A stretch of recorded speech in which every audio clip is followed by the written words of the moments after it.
Bonjour, c'est Pascal de Planète Zen. Aujourd'hui, dans l'émission On a testé pour vous, on a choisi de vous parler de Syama Mandala. Vous la connaissez peut-être, elle vient sur nos salons depuis le début de l'aventure et aujourd'hui, elle était présente chez Zello Femina pour un atelier de création de mandala. C'était l'occasion pour nous d'aller tester cette activité de développement personnel et de vous partager nos impressions.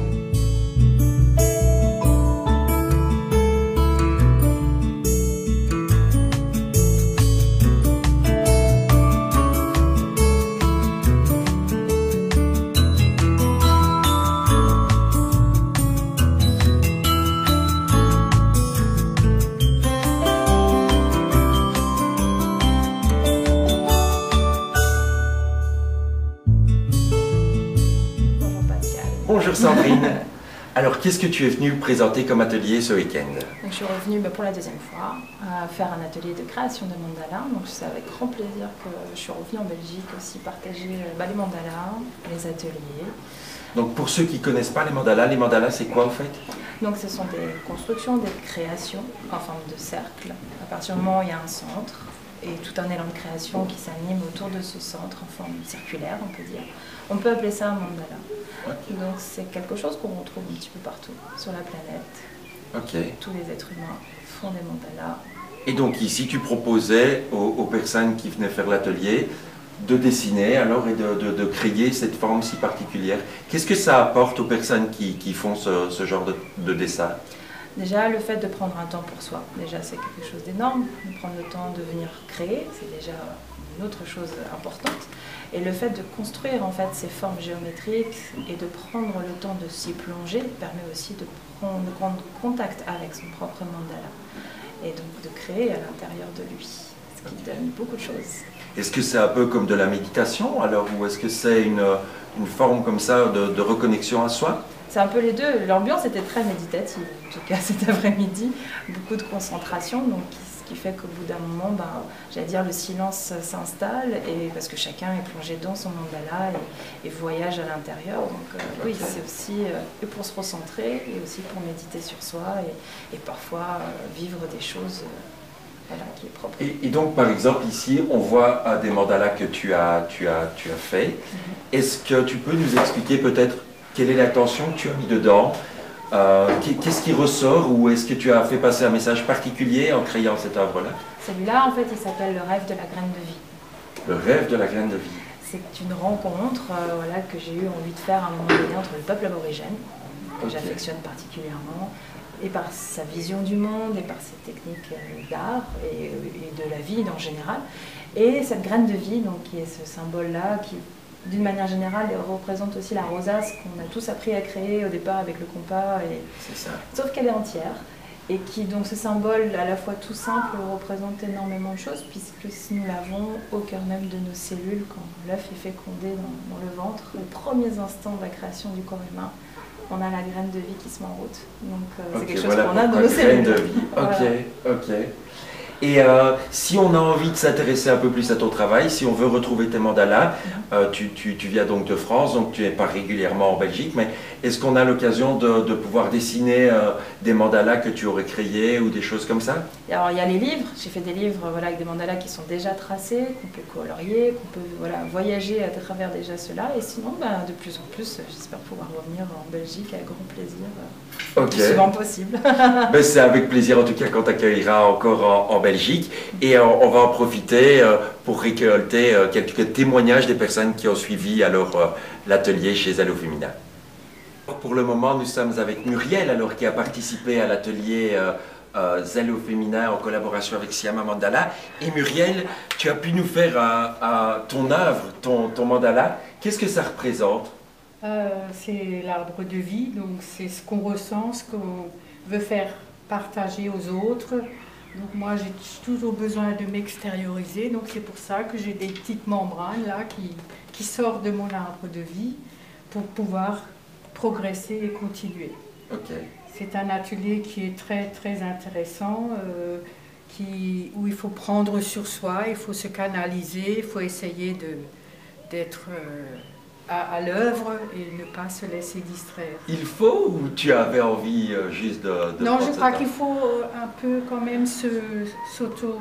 Discipliner voilà, alors. voilà. Ok. Parce que moi je suis déjà assez un peu frivole, donc Et voilà. qu'est-ce que tu en retires alors de cet atelier? Est-ce que tu es venu aussi pour partager un moment avec, avec les autres participants du groupe ZEL? Est-ce que tu es venu plutôt parce que tu connaissais le travail de Sandrine? L'histoire, je connais ZEL. ZEL, je suis venue à Planète Zen. Planète Zen, j'ai fait un atelier C'est ça, chez Siama. Siama. Et donc, elle nous a dit il y aura un atelier chez elle. Et maintenant, nous sommes avec Patricia qui a aussi participé à l'atelier de Siama. Alors Patricia, qu'as-tu retiré de ce travail, de cette connexion à toi? Moi j'ai adoré, franchement, j'ai vraiment adoré. J'étais ailleurs, voilà, je me suis libérée. Voilà, moi je suis venue ici pour me lâcher. Et l'objectif est atteint. C'est atteint. Et donc tu nous as fait cette belle forme. Est-ce que tu as mis une attention particulière? Est-ce que ça représente quelque chose qui t'est propre? Sûrement, mais il n'est pas encore terminé, donc voilà. Voilà. Je vais voir à la fin, je terminerai à la maison, mais voilà, je suis partie. On verra. C'est ça, c'était le début, les prémices Voilà, comme ça de ton je mandala. suis venue voir, je ne connaissais pas du tout, donc je suis venue voir ce que ça donnait le cours, et voilà, je me suis très bien amusée, et franchement, ça vaut la peine d'essayer. Donc maintenant, nous sommes en présence d'Olga, qui est donc la présidente de la SBL Planète Zen, mais aussi en présence de Christelle, qui est un peu à l'origine de cet atelier, vu qu'elle a rencontré Siama sur le salon, et c'est comme ça que tu as eu envie de partager. Ça t'a touché particulièrement le travail de Siama? Oui, en fait, moi avec Zalo Féminin, j'ai rencontré Siama, c'était déjà l'année passée, à l'édition précédente de Planète Zen. Et puis directement, on a sympathisé, j'ai beaucoup apprécié ce qu'elle faisait et elle aimait l'idée de partager justement sa passion, ses connaissances avec d'autres femmes. Donc les choses se sont vite mises en place assez naturellement. Et ben voilà, j'ai aussi le plaisir de participer à l'atelier. Et ce qui est bien, c'est comme je disais avec Sandrine tout à l'heure, c'est de voir au fil du temps l'évolution, les changements que l'on a aussi en tant que personne, mais au niveau du boulot. Et donc l'année passée, j'étais hyper dans les traits, il ne fallait pas du tout que je dépasse. Et là, comme on peut voir, je me suis franchement laissée aller, je lui fais confiance.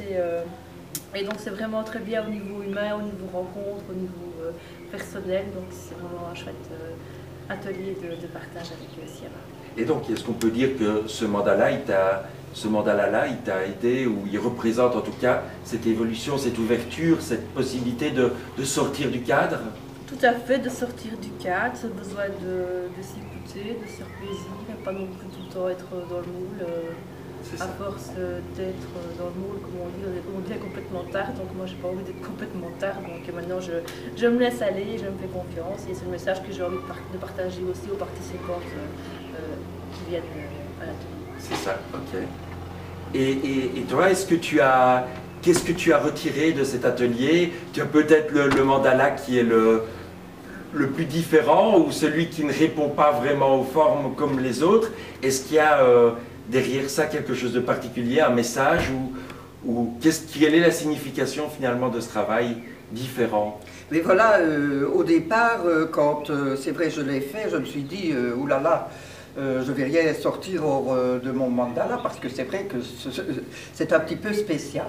Mais voilà, moi j'ai apprécié mon travail parce que je trouve que ça demande de la concentration quand même, c'est agréable. Et voilà, c'est mon travail, c'est ma personnalité. Moi, j'aime l'eau et finalement, je me suis aperçu que j'ai fait énormément de poissons. Donc voilà, c'est ma création personnelle. On arrive doucement au terme de cette première émission On a testé pour vous.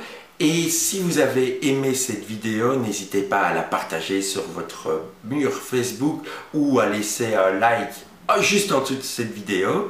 Alors, pour résumer, on peut faire simple. On va dire tout simplement que les mandalas, ça va nous permettre de se reconnecter à soi, ça va nous permettre d'aller au plus profond de nous, ça va nous permettre de libérer des émotions, ça va nous permettre de faire un travail de développement personnel. En effet, le mandala, ce n'est pas simplement du coloriage, c'est aussi un outil thérapeutique pour harmoniser l'esprit, le corps et l'âme. Si vous voulez en savoir plus sur les mandalas de Syama, on va vous laisser en dessous de cette vidéo tous les liens utiles pour pouvoir aller consulter son site internet, pour retrouver ses livres, ses bouquins, ses ouvrages déjà prédessinés. Et nous, on se dit à tout bientôt pour une prochaine émission. On a testé pour vous.